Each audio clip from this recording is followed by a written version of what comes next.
এই পিকটা দেখেছেন? কালকে ছিল 5ই জুন, পরিবেশ দিবস, বুঝলেন? গাছ লাগানোর দিন ছিল।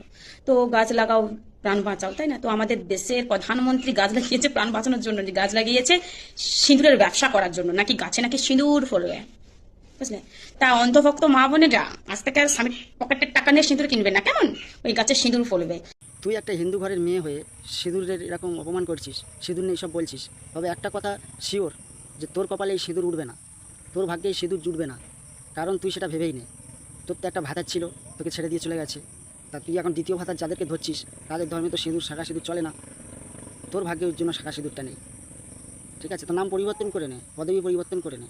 এরকমভাবে ওই নাম পদবিতে সোশ্যাল মিডিয়ায় এসে অশিক্ষিতর মতো কথাবার্তা আর বলিস না।